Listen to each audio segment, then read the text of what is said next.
Welcome on in to the RotoWire Fantasy Football Podcast. John McKechnie here with Mario Puig. Today we are getting into some ADP discussions. We're going to be looking at the Chiefs receivers, sorting them out by ADP, talking Juju Smith-Schuster, talking Skye Moore, the rest of the bunch, Mecole Hardman, MVS, all those guys. We're going to get into the Mark Andrews narrative because it seems like it's been bandied about a good bit on Twitter. So we're going to have to unpack and get into our own perspectives on how Andrews is going to do this year. And we're also going to get into the Cowboys receiving core because there's a lot up for discussion once you get past CeeDee Lamb. Let's start the show.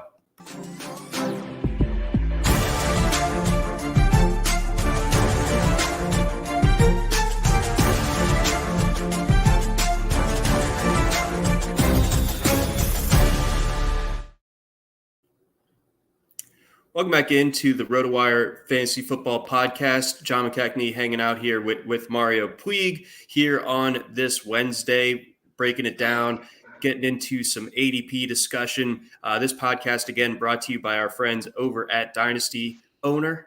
Mario, let's kick things off in Kansas City, where we have plenty of sample post-draft here to kind of get into the ADP discussion a little bit further. Let's get into it. I mean, let's start Juju Smith-Schuster right now. We're looking at NFC, so National Fantasy Football Championship data in their ADP dating back to draft weekend. Juju Smith-Schuster going his ADP checking in around 71. He's gone as high as pick 48. He's gone as low as pick 88. So that's a really wide range, especially considering like what part of the draft he's going in. And then, you dig in a little bit further. Skye Moore, ADP going as high as 76, as low as 163, but it's settling in at pick 116. So just give us your read here as it pertains to, who's going where in this offense and who are the ones that you're targeting at cost? Well, it's a pretty weird situation. I don't mean to make it sound like it's simple or anything, but I think from what we know, what we've seen so far, and what we have reason to believe as a result of that, we should assume Juju Smith-Schuster is pretty easily the leading target among these four guys. And I think that it's possible that a second receiver aside from him could be useful in fantasy. Obviously, I'm inclined to believe that if there is one, it would be Mecole Hardman. But it is possible, of course, that since Travis Kelce plays such a leading role, that with the wide receiver one in this offense at risk of being more like a wide receiver two in actual function, whoever the wide receiver 3 and 4 are might not matter that much, as tempted as we are to really hash it out down to the finer details. But one thing that I will say in the meantime is, while I like Skye Moore, and I think I can go as far as to say like I was an early proponent of his, like I've always or since I've known of Skye Moore his freshman year of Western Michigan, I've always thought since then that he was underrated as a prospect. And then the draft showed up and him going in the second round, it was like, oh yeah, that's about right. A while ago, it seemed like Skye Moore wasn't even considered like a top 5 round sort of prospect. So that was a big win going in the second round. I don't think, however, that it makes him anything like a mega prospect or anything. It's just like the hype with him was more, it generated initially in a time when he was kind of overlooked, and now he's more appropriately known. But what people tend to do a lot of the times, at least the people who took him in the 76th or whatever that highest pick was, they tend to look at everything in a very automated kind of way of reasoning where they want to be able to put everything into a formula, a model thing that'll like spit out a definite right answer.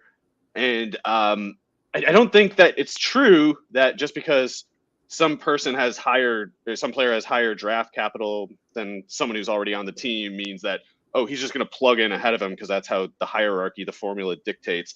And a lot of people are reasoning that exact way with Skye Moore, and the people picking him highest are probably even reasoning that Juju Smith-Schuster is like, I don't know what the hell people think about him. I mean, I saw one tweet from somebody saying that Marquez Valdes-Scantling is going to run ahead of Juju Smith-Schuster because Juju Smith-Schuster got less guaranteed money in his contract than Marquez Valdes-Scantling. Oh. That's hilarious. And it speaks to like a general misunderstanding about who these players are, I think. But like whatever you think about Juju Smith-Schuster, This is a player who, before the age of 22, had something like 2,500 NFL yards. Like he was putting top-notch efficiency marks with the Steelers too. Then he moved into the slot, and then he got hurt a bunch because Ben Roethlisberger just killed him. And then he went to the Chiefs in free agency as this player with 2 years of just dead production and injuries. And so those risk indicators are what dictated his signing bonus. It's not like the Chiefs looked at Marquez Valdes-Scantling and Juju Smith-Schuster and said, well, strictly on the basis of how many times we're going to target you, we're going to give you these respective signing bonuses. It's like, no, Marquez Valdes-Scantling was in a more of like a scarce market as a huge fast guy, even if he can't catch, which he can't. That was what they were paying him for, the being fast and tall thing. It wasn't to catch passes. And Juju, as more of a, especially since he's been labeled as a slot receiver, I don't buy that he is, but because he's been, typecast as a slot receiver, he's viewed as more easily replaced, as more dispensable than a big fast guy. So that's what the market led him to. He's like, if guys like Hunter Renfrow are going in the 5th round, yeah, why would you pay big money for a slot receiver if he's in free agency and he has no market and he's injury prone? But the Chiefs know that they need Juju Smith-Schuster to catch passes.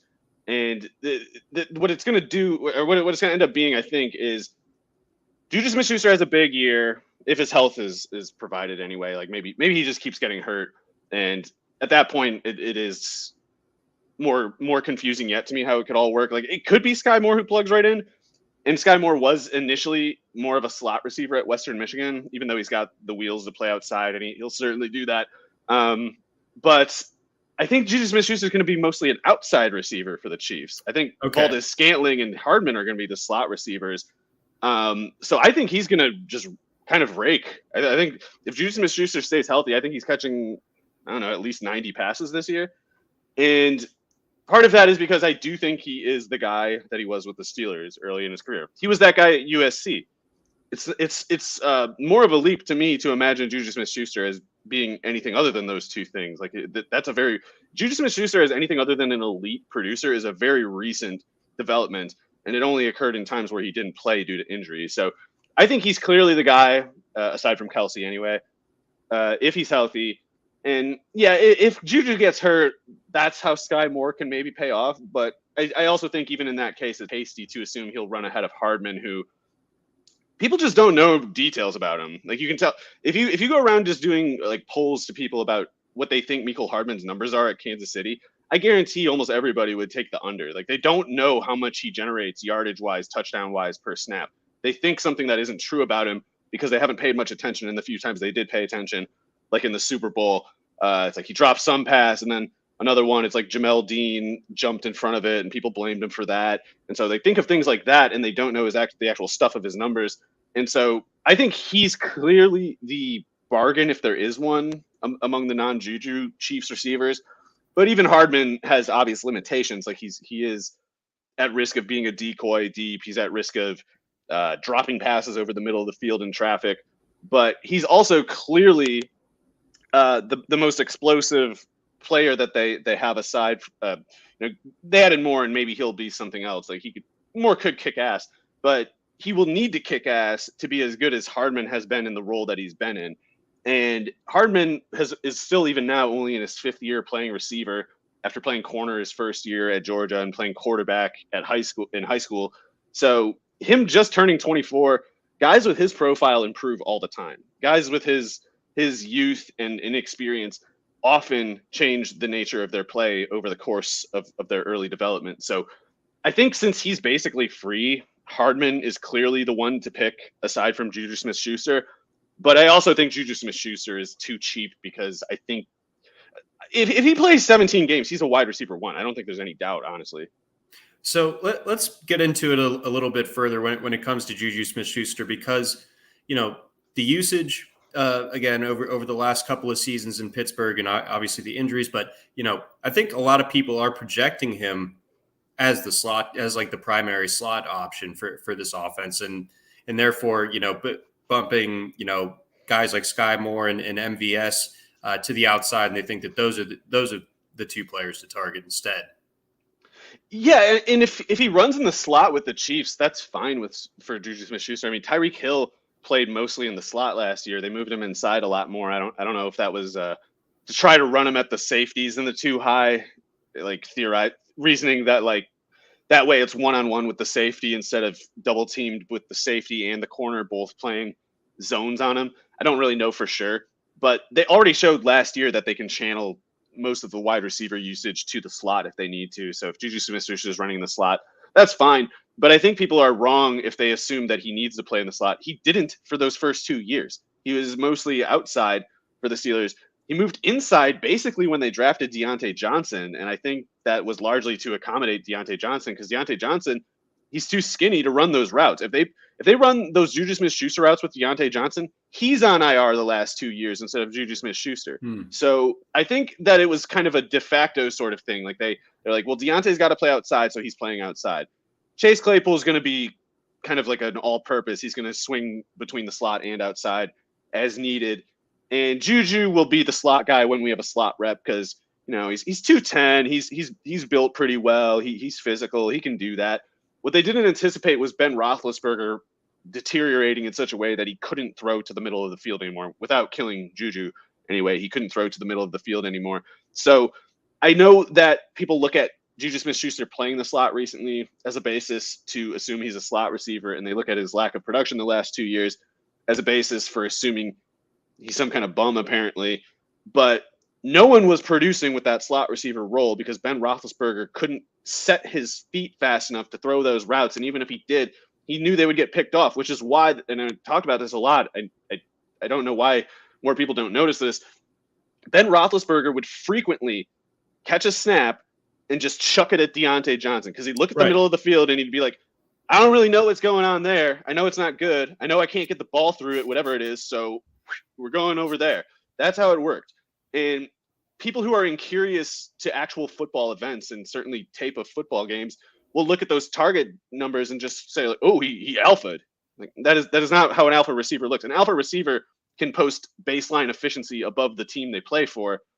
That's not what was happening with Deontay Johnson. And it's not his fault. Those targets weren't quality. They were fake targets.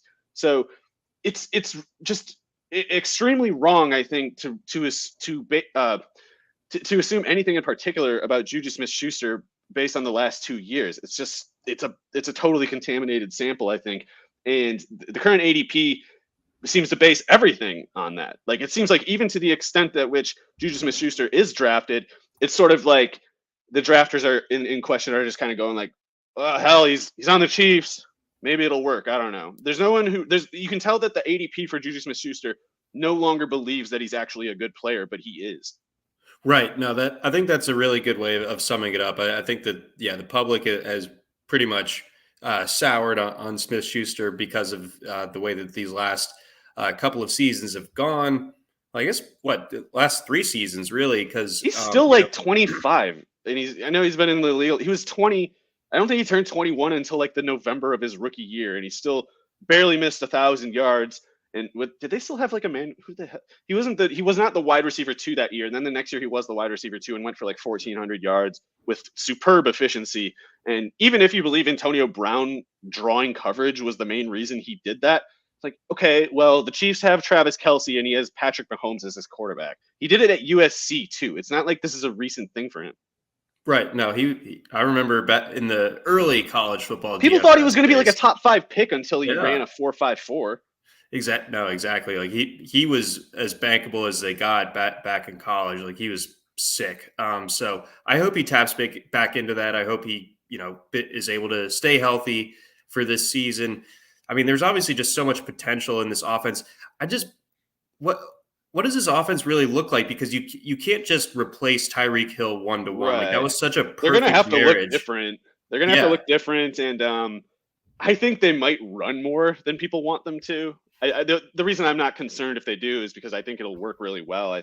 We've seen Spencer Ware and Damian Williams put up just MVP caliber numbers as a running back in this system.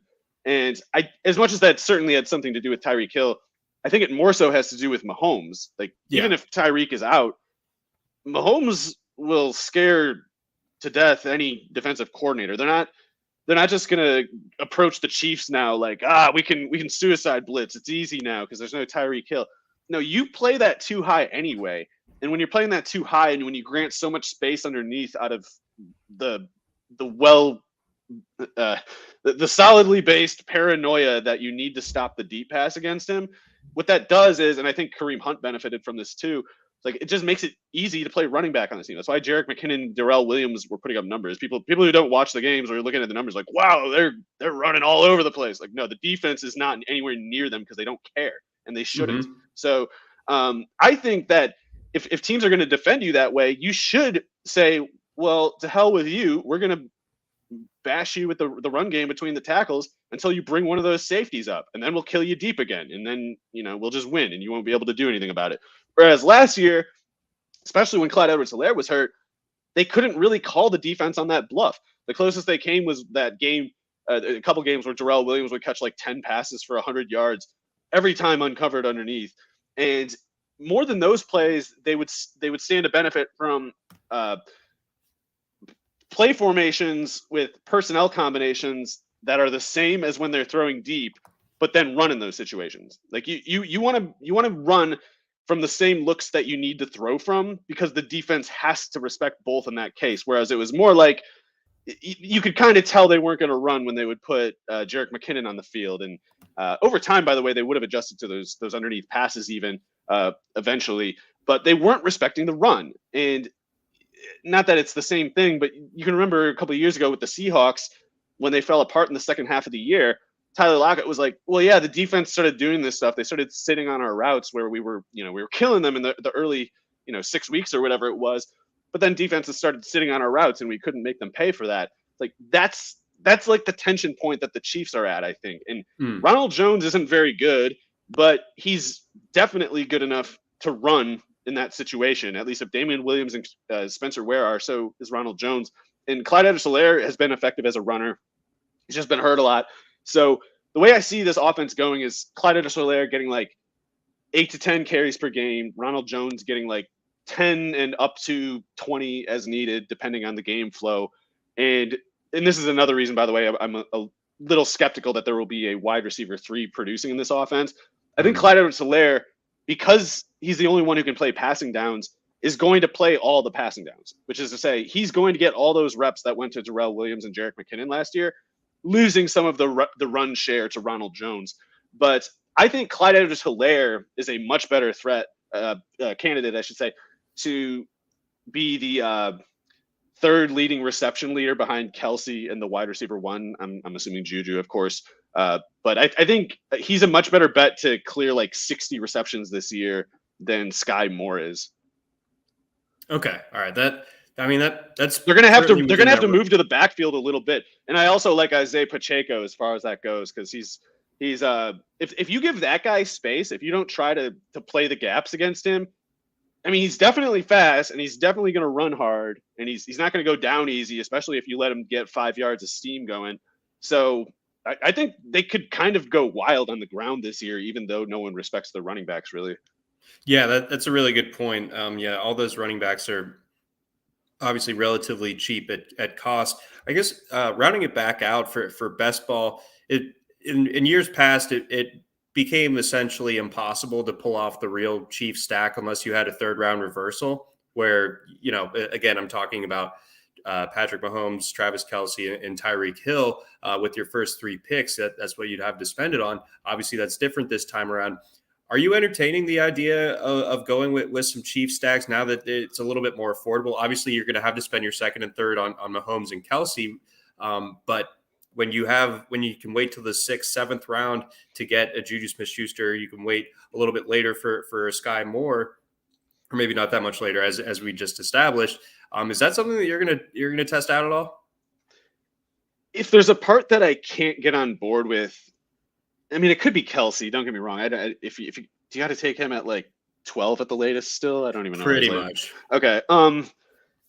That's a little tough to swing, but I guess if you're talking about a portfolio of best ball teams and you're basically trying to line up some amount of exposure to pretty much every scenario, then yeah, if you're trying to get a Chiefs stack, Kelce at that price is fine.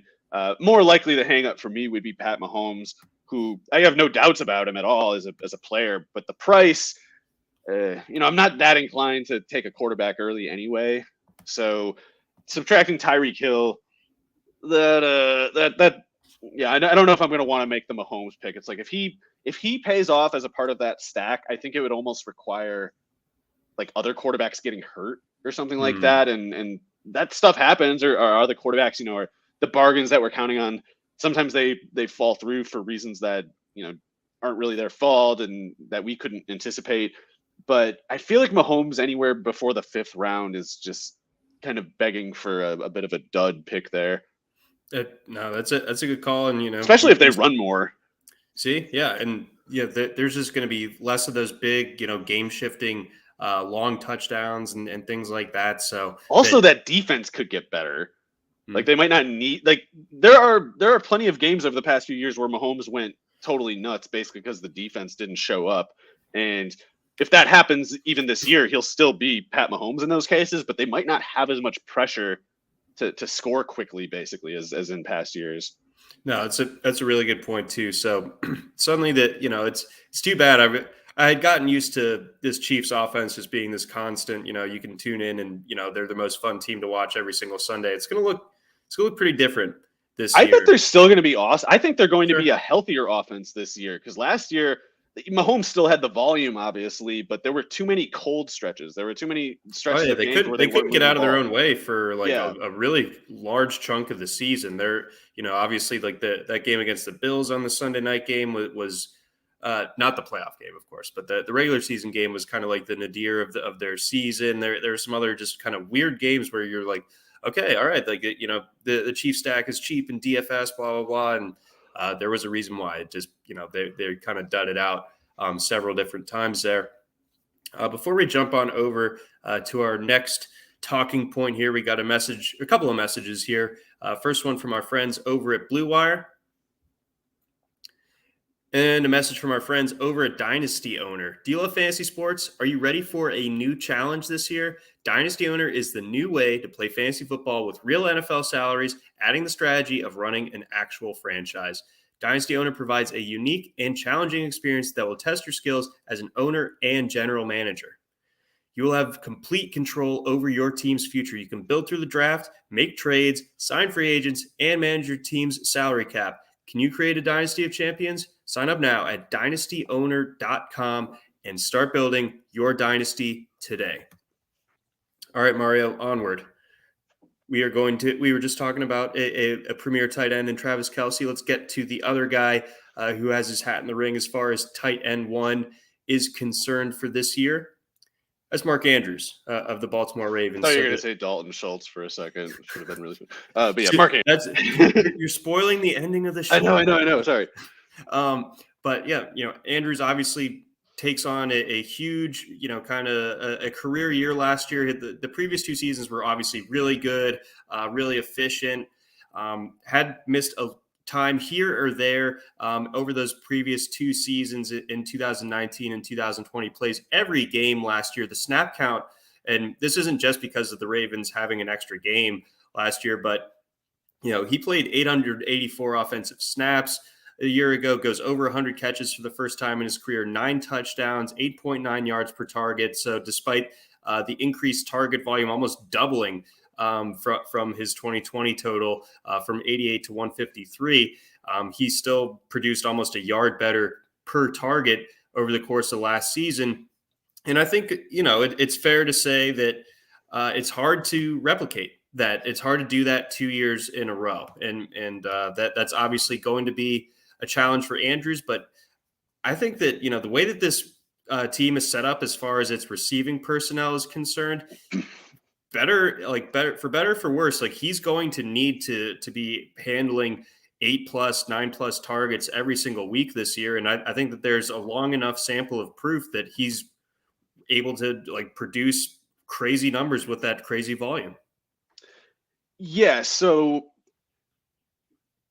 I get why, as a general process, it might be bad to pay the redraft price for a player like Andrews when he had a season like he just had, because of course you're not really getting like a profit margin out of it. If that pick works, it's because he A, you made other good picks, and B, like you got, I won't say lucky, but you didn't get as much bad luck as you could have, because like you have no real margin for error. Like a couple bad games can throw him off of the course that he set last year, and that you base the current price on. So it just makes it a little unstable. In tournaments, that's not really a big deal. Basketball tournaments, I mean to say, it's not a big deal, because like you have to take on some amount of risks. There's always going to be some amount of luck if you're winning in that. And Andrews is one of a very few number of tight ends. Like I guess at this point you could argue that Waller and Kittle don't even really have this much upside. It's like pretty much just Pitts, which is and Kelsey, I mean to say, which is basically the wide receiver one in function of the offense. And with the Ravens, as much as you might worry about Andrews kind of having some regression from last year, getting rid of Marquise Brown will help offset that a little bit. Like there's a certain cushion there now that wouldn't have been there if Marquise Brown had been there. And that's specifically important because of how much of last year's sample was Mark Andrews' production sample was accumulated with Tyler Huntley at quarterback rather than Lamar Jackson. And I remember seeing people while that was happening talking on Twitter about how like, oh, Tyler Huntley just has such great chemistry with Mark Andrews. He's working so great with Mark Andrews. And it's not that they had great chemistry exactly, and certainly it's not the case that Lamar Jackson couldn't have done the same thing. The reason Andrews was going off was because Huntley could not throw anywhere else. No. Marquise Brown was still getting plenty of targets, and none of those passes were getting anywhere near him. I know Huntley, he was certainly playing admirably. He was gutsy as hell, and he kept the Ravens in games that they, if you had asked them, like, do you think you can play in this game without Lamar? You would have just assumed like, no, they're done. And no, the Packers game, the Rams game, both of those, like with Tyler Huntley as your starting quarterback, you should get smoked, and they didn't. Yeah, he kept them in it, and that's all you can reasonably ask of a backup quarterback.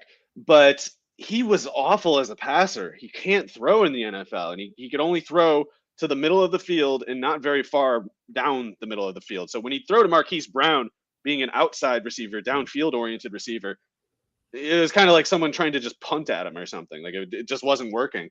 Whereas Andrews was much closer to Huntley in his throwing spot, and he's a bigger target, so you can't miss him as easily. So that was the reason that Andrews was hitting and Brown was not. The reason the volume was so high with Andrews, and I think part of why it was working so well too, was that over the past couple of years, defenses had begun to adjust to Lamar Jackson in a very particular way. And that particular way is they stopped running man coverage. They started running more defensive backs and covering more downfield. And that's because Lamar Jackson was murdering teams downfield in his first 2 years. He had 36 passing touchdowns and 400 attempts, something stupid like that. So he's killing them deep over and over. So they start trying to crowd that part of the field. After they started crowding that part of the field, Greg Roman, because he's a moron, instead of trying to take the open underneath spots and make the defense, he didn't counter adjust to the defense's adjustment and then keep the defense off balance. What he did was, that's kind of always been his thing, right? His offenses have had success year one, year two in a lot of different spots. I mean, dating back to the San Francisco Super Bowl run in 2012. Didn't he get Buffalo to the playoffs with Tyrod Taylor and stuff before taking over in Baltimore? He has a history of that surprise sucker punch first year, but he doesn't counter adjust like you said. Yeah, and with Lamar, you can tell, and if you just look at the way they ran these offenses, with the Tyler Huntley games and then the Lamar games, the offenses are run fundamentally different. And you can see that Roman made the adjustment with Huntley that he should have made with Lamar, but the reason he made it with Huntley was because he had no choice but to do it. Huntley can't throw 10 yards, so he was like, all right, I guess we got to call a bunch of short routes so we can hopefully stay competitive with Huntley. And if Roman were a smart person, he would have done that with Lamar, got better results than he did with Huntley, and he would have opened up the entire offense going forward indefinitely. Because if they had targeted Mark Andrews and the rest of those receivers, moreover, if they lowered the depth of target for all those receivers and ran them underneath with Lamar Jackson, like they did with Tyler Huntley, you would have seen those big games from Andrews. They would have been bigger, and they would have been games that they won on the way to their playoffs, because Lamar Jackson would have been the quarterback instead of, Huntley. So I only mention all of that to say it was in a weird way the best case scenario for Andrews last year. But I think it might be another pretty close to best case scenario with Brown gone and Lamar Jackson on the field. The one thing I'm anxious about is I can easily imagine Greg Roman going back to his just stupid as hell plan with Lamar, which is just do lots of run fakes and just have everybody run like 15-yard posts and fly routes and things like that. And that'll all work out. And it won't. And because defenses have been sitting on those routes when Lamar was on the field. And Lamar 2 years ago already was saying after, I don't remember which game it was, but he was saying, yeah, before the snap, the defense was telling everybody what our plays were. They were saying where our guys are going to go. That's Roman. That's all Roman being predictable and running these reliable tendencies in certain situations. And he broke from those tendencies with Huntley out of necessity, out of physical limitation with Huntley. And the offense actually did briefly get better. That's why you saw, I don't know who it was, like Charles Woodson, I think I would have said. Sorry if I'm slandering Charles Woodson with somebody else's stupid opinion. But somebody like that was saying, man, they sure seem to have something with Huntley that they don't with Lamar. What they had with Huntley that they didn't with Lamar was the offensive coordinator thinking for the first time, maybe I should call a slant. Maybe I should call a 5-yard curl. And it wasn't that he thought of it, it's that he looked at Huntley and said, I can't call any other kind of route with this guy. And he was right. But defenses didn't adjust to it immediately because they thought, hey, Ravens, hey, mobile quarterback, we got to sit at the 15 yards. We got to have 5 DBs all the time, sit at 15 yards minimum. And that's when Andrews was raking because no one was in the middle of the field and underneath where he was. So how does this all work this year? Well, if Roman gets struck by lightning and becomes a smarter version of himself, what would happen is they would go into it more pragmatically than in the past. They would go into a game with a game plan that's prepared to go deep if the defense offers it, or if the defense crowds deep, something more like with the Huntley game plans from last year. I just cannot give Greg Roman the benefit of the doubt and assume that he's going to do that. I love Lamar. I love Andrews. I love everything pretty much about that offense. I even love Devin Duvernay if they use him the right way.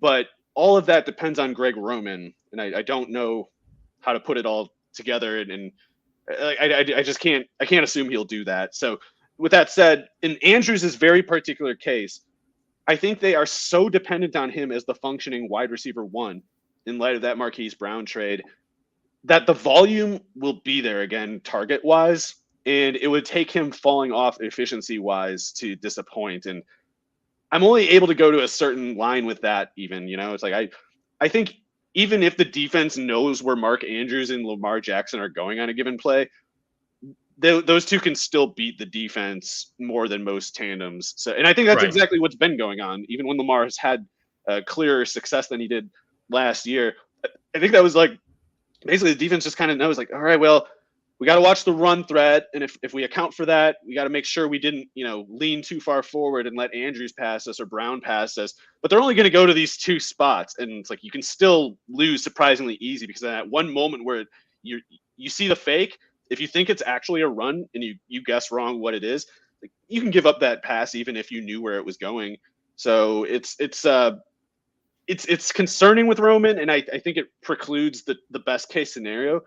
I just think that with Marquise Brown, Mark Andrews' floor is so high because he is the answer to the question of what are they doing at receiver. They answered the question of what they're doing at receiver by taking Charlie Kohler and Isaiah Likely in the 4th round of the draft. What they told you is Mark Andrews is not playing in line very much anymore.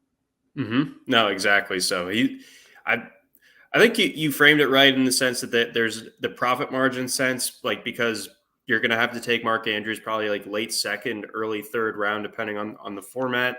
So, I mean, it's tough for him to outproduce that you're baking in like a really high level of production that you need back from that in order for it to just break even.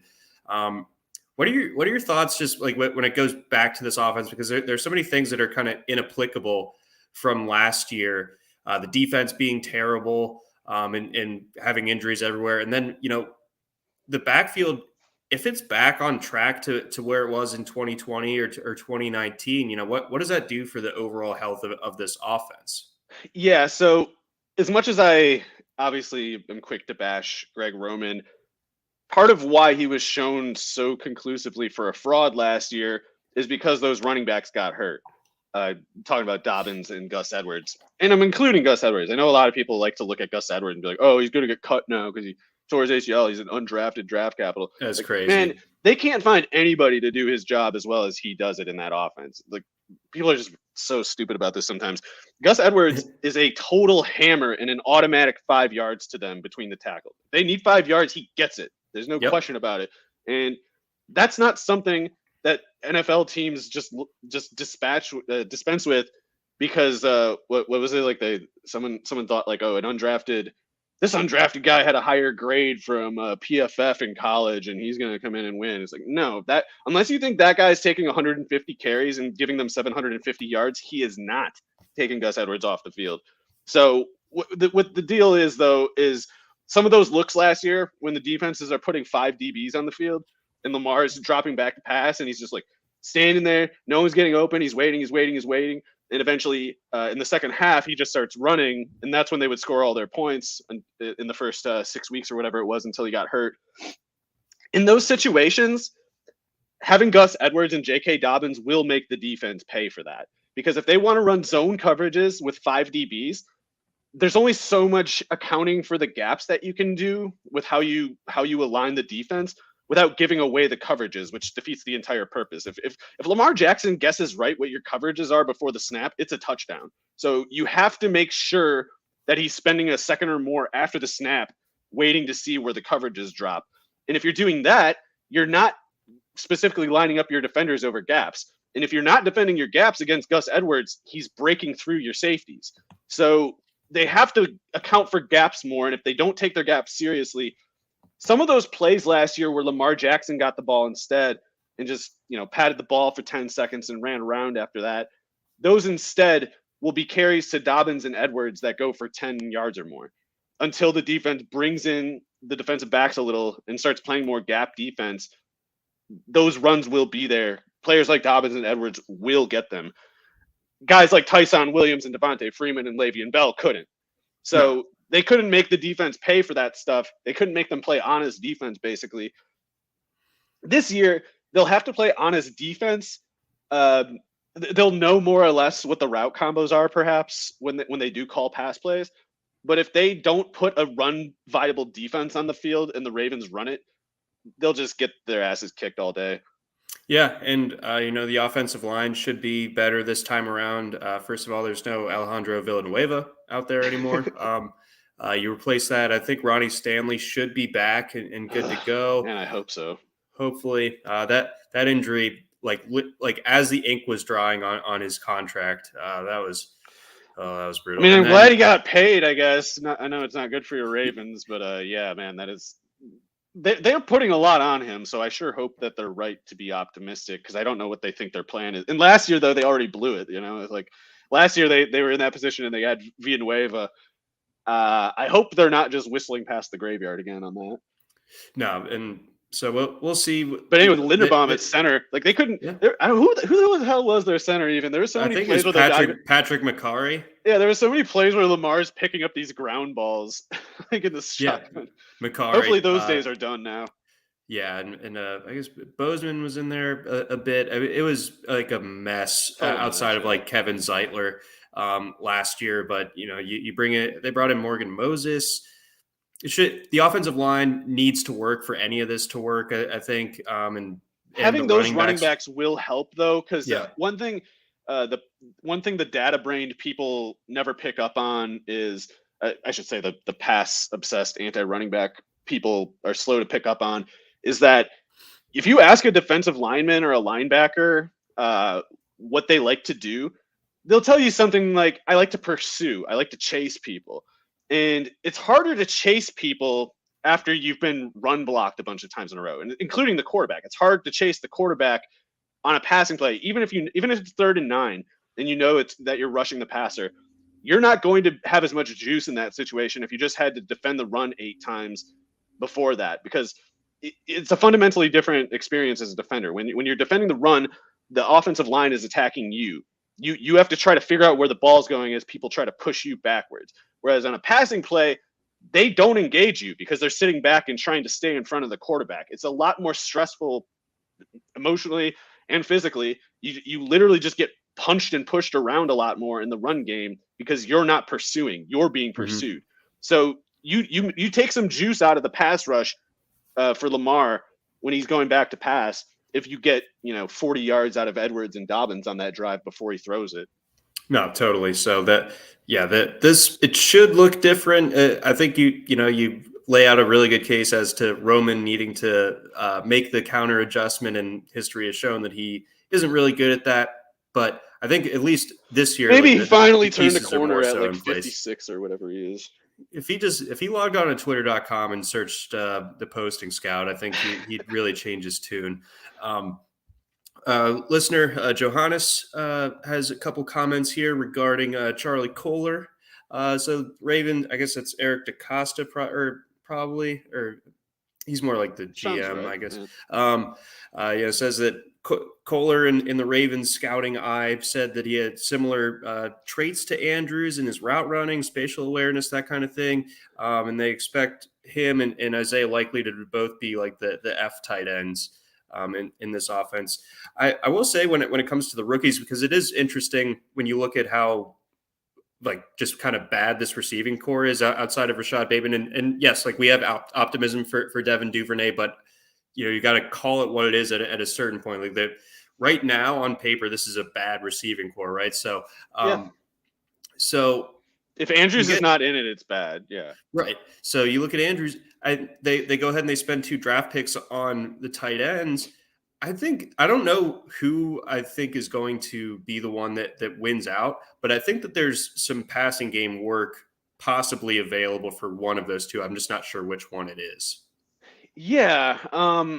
So the Charlie Kohler thing is an interesting comment because I would say he's similar to Mark Andrews only in 3 senses, basically. Big 12 tight end, and the other 2 being they both did produce volume as pass catchers. Charlie Kohler caught a lot of passes at Iowa State. And the third is Charlie Kohler and Mark Andrews are both fast by tight end standards.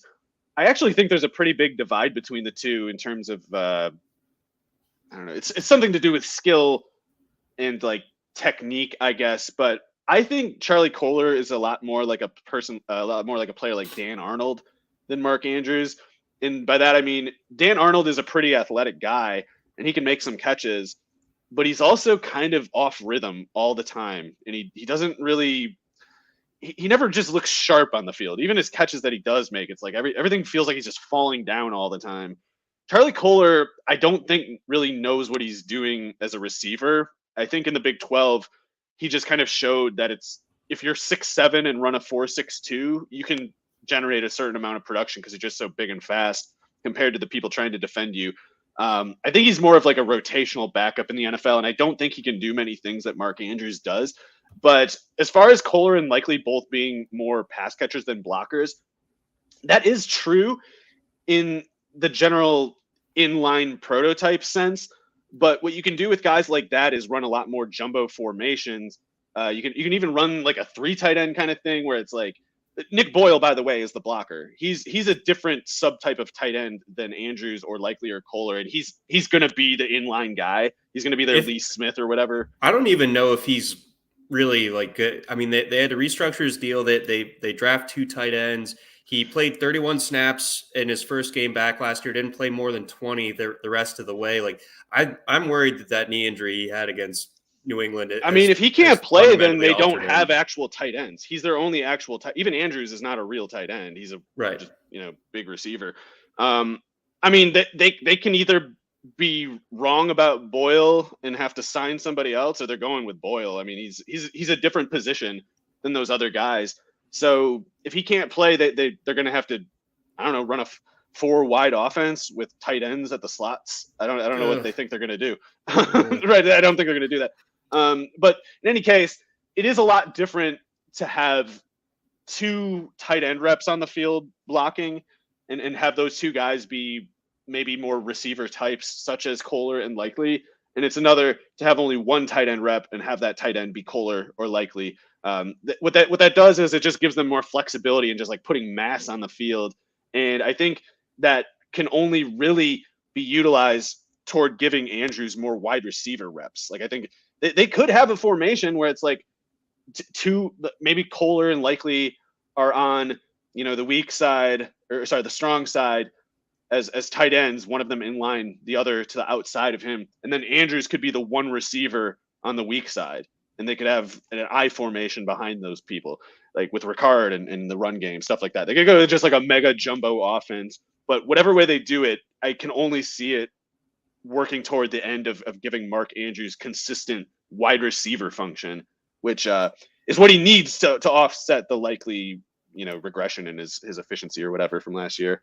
So she also brings up an interesting parallel here. Johannes does. So the Ravens and Pats bringing like the 12 sets or 12 personnel, with the one back, two tight ends, and obviously the Patriots example being Jonnu Smith and Hunter Henry. Do you see that type of thing developing potentially?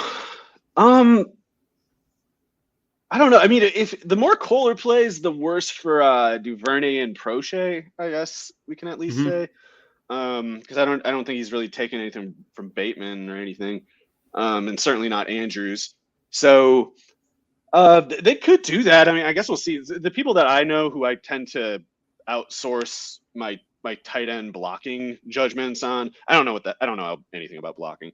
But the people that I trust with that stuff, they say Kohler is a total goof and can't do it. That's too bad.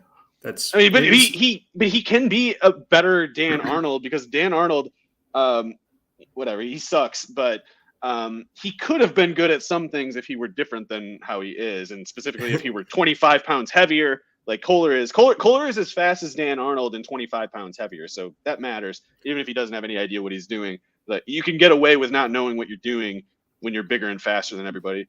Yeah, no, it's a good point. I think he's got like elite tackle arm length. Like he's got like 34 and a half inch so arms. Weird. He's so tall and skinny. It's like a human forklift. Yeah, he's just like this fast pencil on the field. I don't know. It's so weird. He's tall and skinny, and he is fast.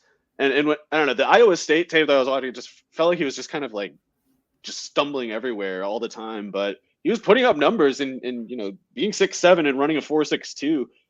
The defense has to do something to account for that. They have to understand he can catch at this height and radius at these various catch points, and we got to have somebody standing around, or else he'll just do it. Even if he doesn't really, even if he's a bad route runner or whatever, it's that height, that speed can snare a lot of catches over a good amount of space.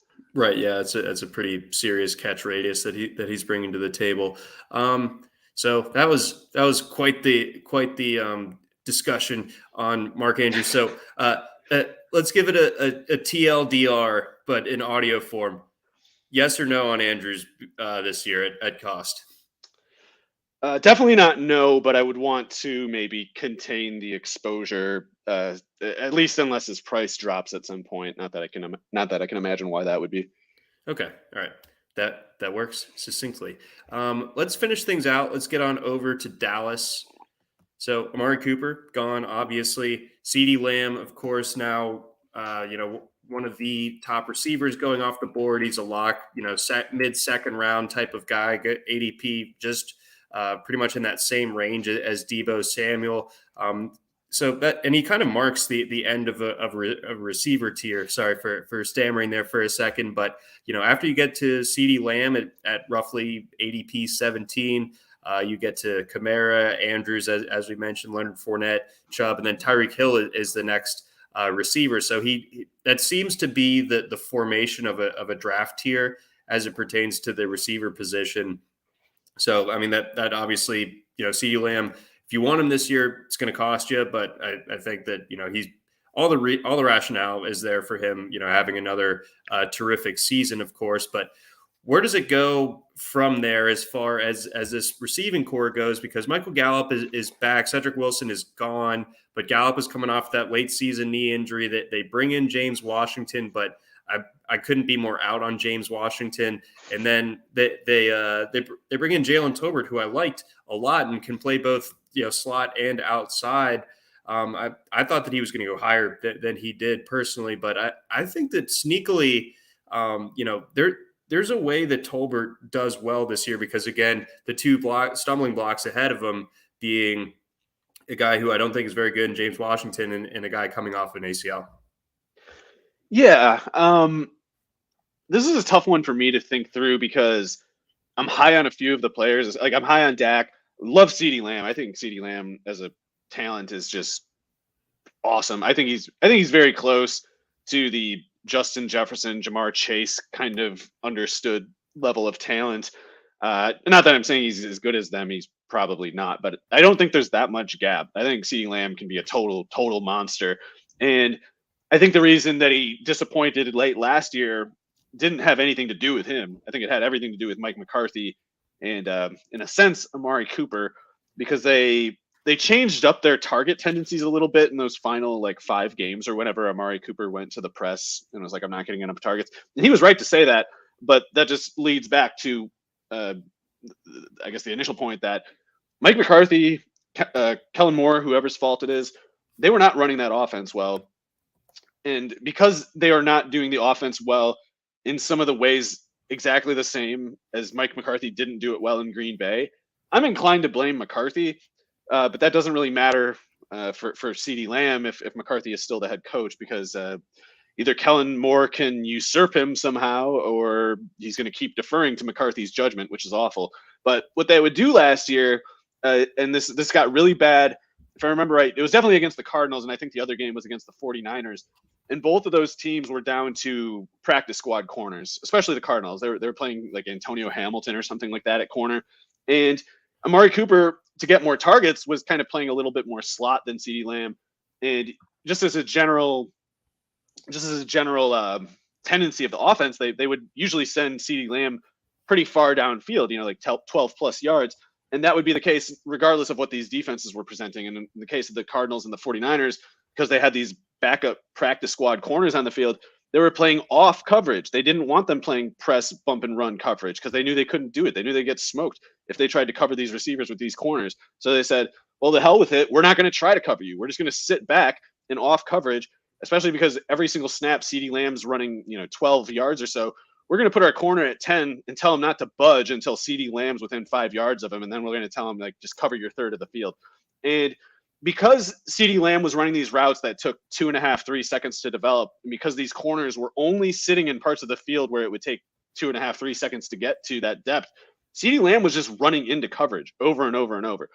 Instead of running away from corners and having the corners pursue him, he was basically running at the corners because his routes made him do that. He had to just run where these guys were running to, even though he knew they were going there. He couldn't do any. The only way he could have gotten open was to ignore McCarthy's play call and run his own route.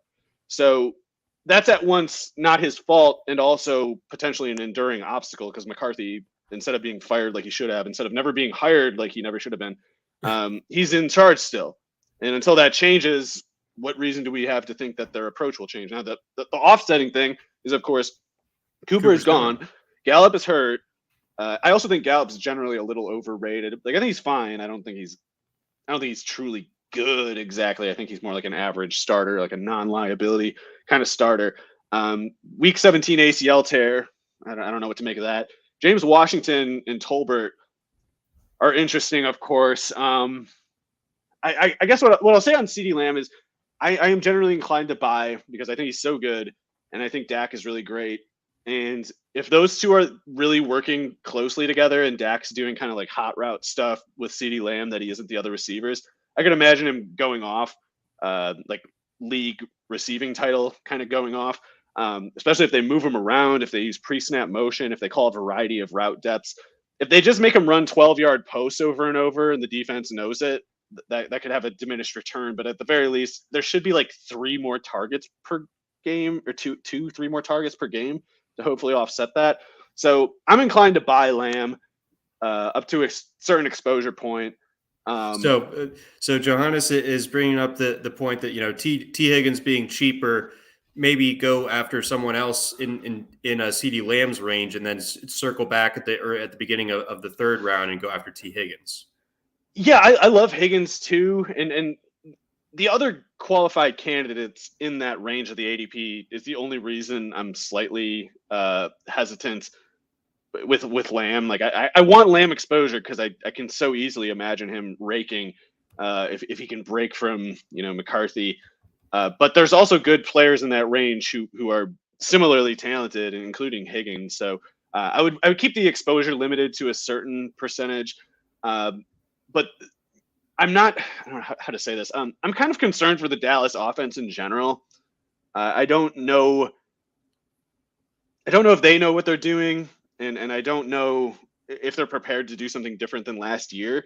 And I think if they don't do something different than last year, you could have more games than usual. And we already have too many of these games where Dak Prescott just doesn't do anything for like 3 quarters, and then they seem to do a kind of comeback late in the game, but it's not a real comeback. It's just they ran a bunch of hurry up snaps against a prevent defense. That is going to happen even more, I think. So I'm worried that there's going to be a lot of, bet the under on the Dallas offense in the first halves is what I would say at the very least, because I think they're going to be dependent on Dak going like hurry up and aggressive and desperate to do anything, especially against good defenses, especially against well coordinated defenses. The question of whether Washington, I'm not really pursuing Gallup. I'd like to see him do well. I'd like to, see him help Dak. I like Dak. But I don't think Gallup is that good, and I don't think the ACL helps. So to me, it's more a question of can Washington or Tolbert do anything? And I'm like you. I mean, I like Tolbert. He's a bit overaged for his year, his experience level. So he might be more developed than most rookies are. Like he might not need as much development time. And if so, the question of whether he takes work from Washington, I guess, would depend on what they're asking that rep to do.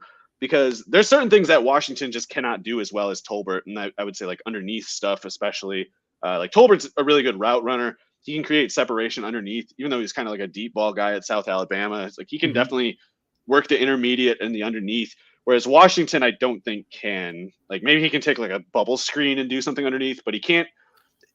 Washington is a problematic category of a receiver because he's most skilled downfield, but he's a build-up But he doesn't speed win receiver. downfield. Yeah. He's not fast off the line. He's not great at evading jams. So he's pretty dangerous if you let him get to that depth as a defense. But practically speaking, the quarterback is usually getting rid of the ball by that time. So it's kind of like you'd almost have to just devise a really bad offense to create the kind of infrastructure that James Washington needs to produce. If he's their best option and no one else is playing, I'll say sure, he's probably going to do something, because at that point it's either Dak does nothing or Washington does something. But I'm not taking Washington until the very last rounds, and it doesn't really matter to me whether it's best ball or redraft. I think he's fine for both.